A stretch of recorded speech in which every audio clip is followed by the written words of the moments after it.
প্রকৃত অলির পরিচয় কি? অলি আউলিয়াদের মাধ্যমে আল্লাহ নৈকট্য অর্জনের চেষ্টা করা যাবে কি? আসসালামু আলাইকুম ওয়া রাহমাতুল্লাহ। প্রিয় দর্শক, ইসলামের ইতিহাসে অলি আউলিয়া ব্যাপক মর্যাদা ও সম্মানের স্থান দখল করে আছে। যারা আল্লাহর অলি বা বন্ধু, তাদের মর্যাদা অনেক বেশি। কেননা যে ব্যক্তি আল্লাহর বন্ধু হয়ে যায়, আল্লাহ তাআলাও ওই ব্যক্তির বন্ধু হয়ে যায় বলে ব্যাপক প্রচলিত একটি প্রবাদ রয়েছে। প্রচলিত আছে, মানুষ যখন অলি হয়ে ওঠে, বেলায়েতের পথে অগ্রসর হতে থাকে, তখন আল্লাহ তার কানে পরিণত হন, যা দিয়ে সে শুনতে পায়, তার চোখ হয়ে যান, যা দিয়ে সে দেখতে পায়, তার হাত হয়ে যান, যা দ্বারা সে স্পর্শ করে, তার পা হয়ে যান, যা দ্বারা সে হাঁটে। এ কারণে আমরা অলি আউলিয়াদের ভীষণ সম্মান করি। কখনো কখনো না জেনে না বুঝে অনুপযুক্ত ব্যক্তিকেও অলি মনে করি।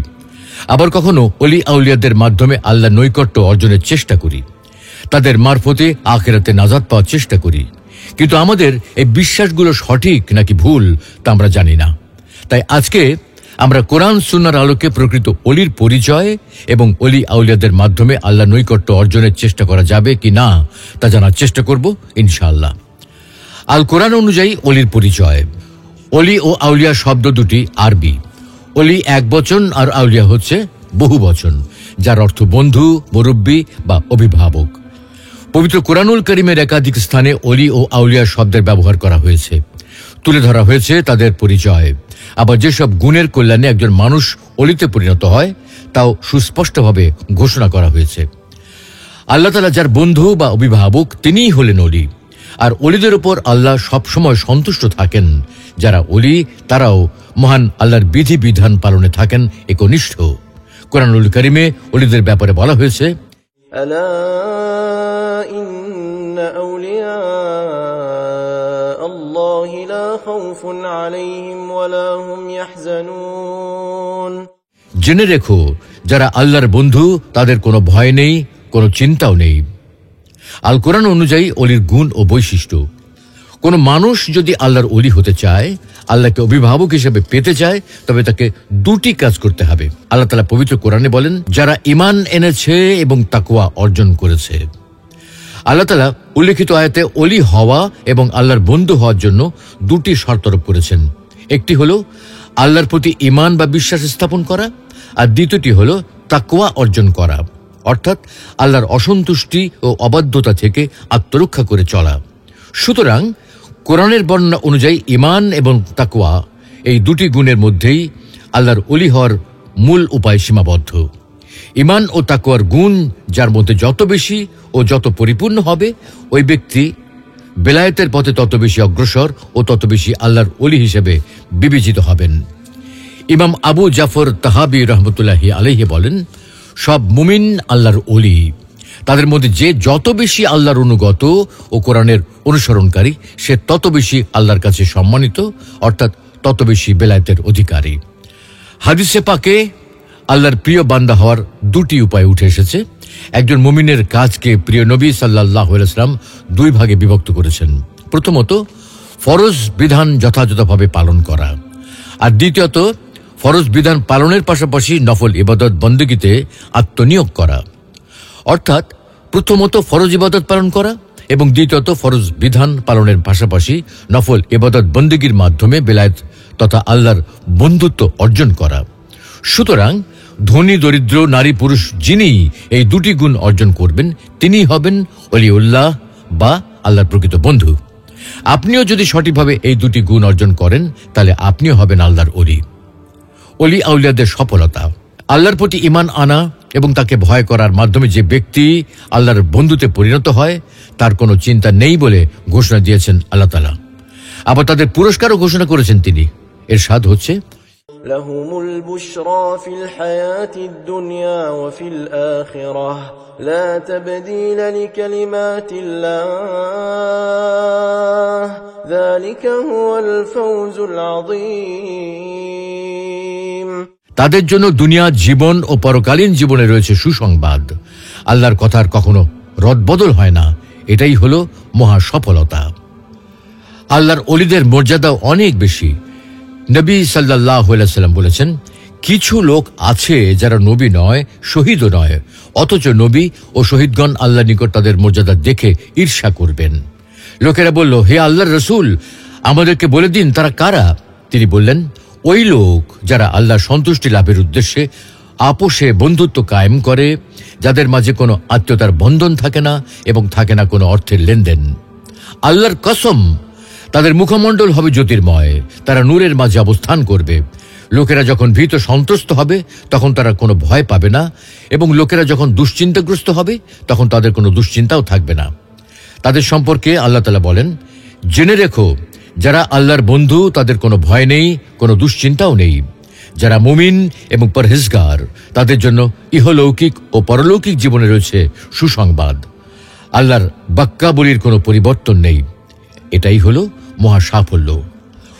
ওলিদের মাধ্যমে নৈকট্য অর্জনের চেষ্টা করা যাবে কি?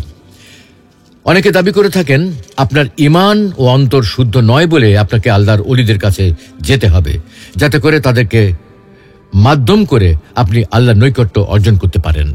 কিন্তু প্রশ্ন হলো, আল্লাহর নৈকট্য অর্জনের জন্য যদি মাধ্যমের প্রয়োজন হয়, তাহলে মুশরিকরা যে মূর্তি পূজার মাধ্যমে ঈশ্বরের নৈকট্য অর্জনের চেষ্টা করে, সেক্ষেত্রেও তো কোনো আপত্তি থাকার কথা নয়।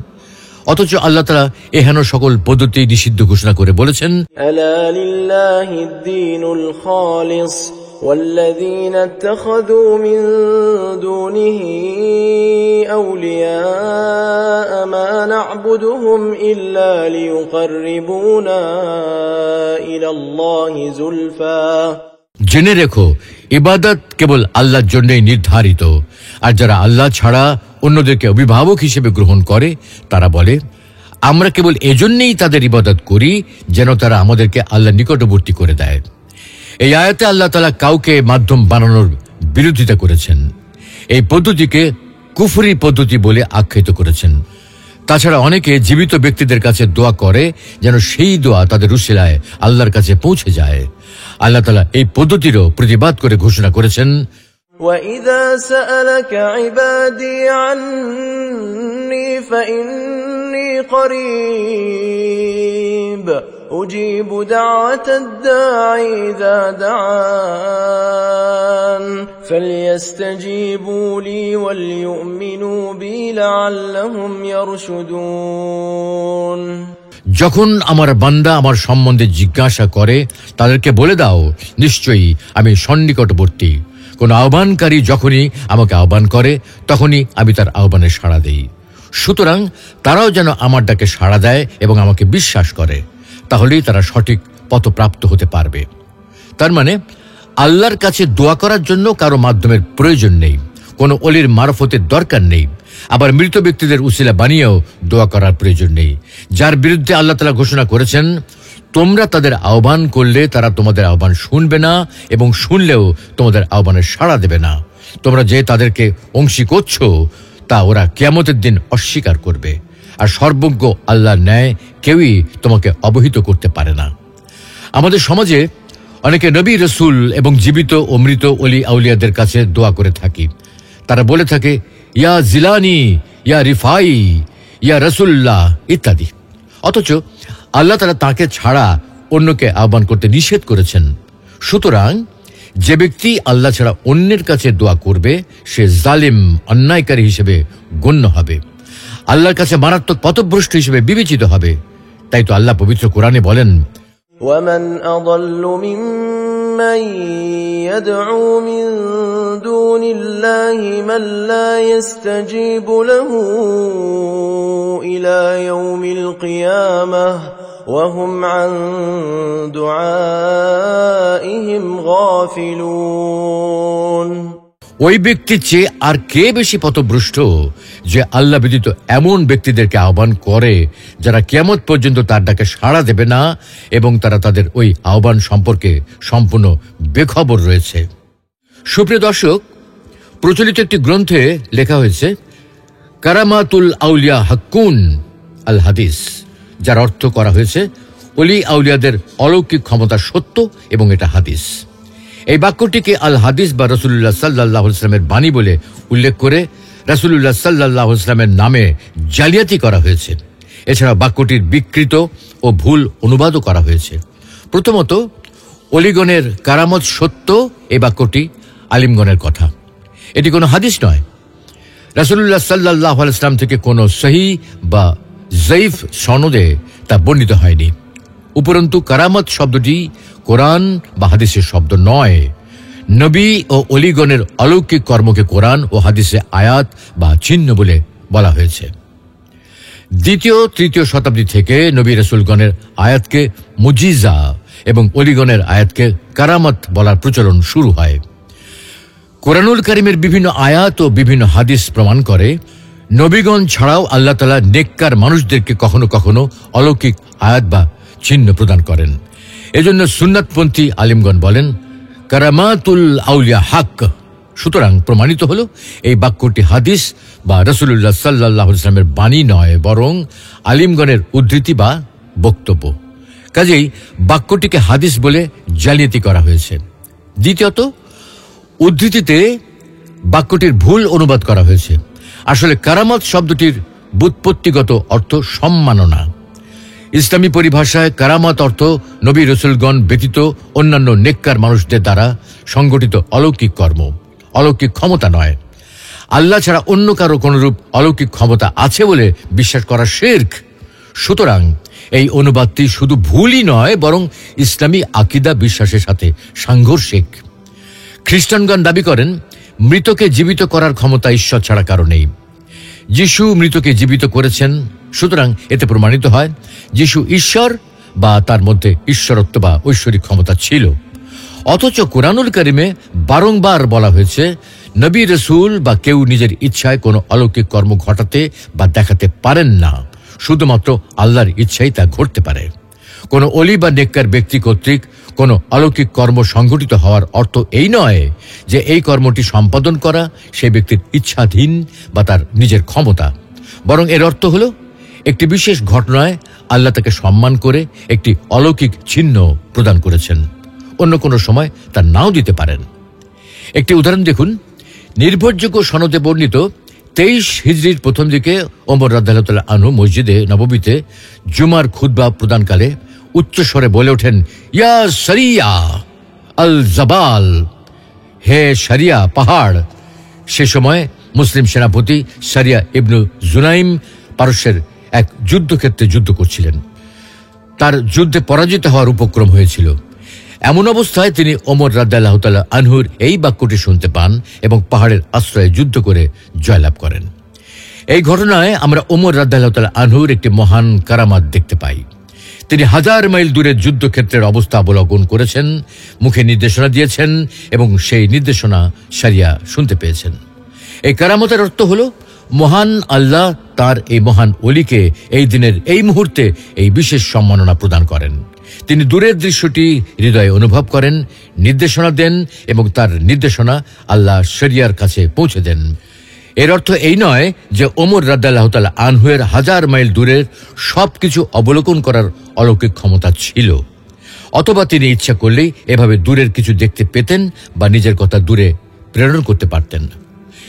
এই বছরেরই শেষে 23 হিজরি জিলহজ মাসের 27 তারিখে ফজরের সালাত আদায়ের জন্য যখন ওমর রাদিয়াল্লাহু তাআলা আনহু তাকবীরে তাহরিমা বলেন, তখন তারই পেছনে চাদর গায়ে মুসল্লি রূপে দাঁড়ানো আবু লুলু লুকানো ছুরি দিয়ে তাকে বারংবার আঘাত করে। তিনি অচেতন হয়ে পড়ে যান। চেতনা ফিরে পেলে জিজ্ঞাসা করেন, আমাকে কে আঘাত করল? তাকে বলা হয় আবু ললু। তিনি বললেন, আলহামদুলিল্লাহ, আমাকে কোনো মুসলিমের হাতে শহীদ হতে হলো না। এর কয়েকদিন পর তিনি ইন্তেকাল করেন। এখানে আমরা দেখতে পাচ্ছি প্রথম ঘটনায় আল্লাহ তাআলা ওমর রাদিয়াল্লাহু তাআলা আনহুকে 1000 মাইল দূরের অবস্থা দেখিয়েছেন, কিন্তু দ্বিতীয় ঘটনায় পাশে দাঁড়ানো শত্রুর বিষয়ে তাকে জানতে দেননি। কেননা কারামত কখনোই ক্ষমতা নয়, বরং তা আল্লাহর পক্ষ থেকে দেওয়া সম্মাননা মাত্র। প্রিয় দর্শক, ঈমান এবং তাকওয়া হলো আল্লাহর ওলি হওয়ার প্রধান আলামত। সুতরাং যে মুমিন হবে এবং আল্লাহকে ভয় করে চলবে সেই হবে আল্লাহর ওলি। পক্ষান্তরে যারা আল্লাহর সাথে শিরক করবে তারা আল্লাহর বন্ধু নয়, বরং তারা আল্লাহর শত্রু। সুতরাং যে ব্যক্তি গায়রুল্লাহর কাছে দোয়া করবে অথবা আল্লাহ ব্যতীত অন্য কারো মাধ্যম অবলম্বন করবে, সে কখনোই আল্লাহর ওলি হতে পারে না। যারা নিজেদেরকে সৈয়দ বা ওলি বলে দাবি করে এবং মানুষকে নিজের দিকে আকৃষ্ট করার চেষ্টা করে, তারা মূলত আল্লাহর ওলি হওয়ার গুণ ও বৈশিষ্ট্য হতে সম্পূর্ণ দূরে অবস্থান করে। তাওহীদ, ঈমান এবং তাকওয়াবিহীন তাদের এই দাবি সম্পূর্ণ মিথ্যা। ربنا لا تزغ قلوبنا بعد إذ هديتنا وهب لنا من لدنك رحمة إنك أنت الوهاب। হে আমাদের প্রতিপালক, সরল পথ প্রদর্শনের পর আমাদের অন্তরকে বাঁকা করে দিও না, বরং আপনার পক্ষ থেকে আমাদের উপর রহমত বর্ষণ করুন। নিশ্চয়ই আপনি মহাদাতা। আল্লাহ রাব্বুল আলামিন আমাদেরকে আল্লাহর কিতাব ও রাসূলের সুন্নাহ অনুসরণ করার তৌফিক দান করুন। আল্লাহকে একমাত্র আশা ভরসার কেন্দ্রস্থল হিসেবে গ্রহণ করার তৌফিক দান করুন। আমাদের সকলকে শিরক, কুফর, বিদআত থেকে মুক্ত করে সঠিক আকীদা বিশ্বাসে অটল থাকার তৌফিক দান করুন। আমিন। নিয়মিত আমাদের ভিডিও আপডেট পেতে ইসলাম এন্ড লাইফ চ্যানেলটি সাবস্ক্রাইব করে বেল আইকনটি প্রেস করে দিন।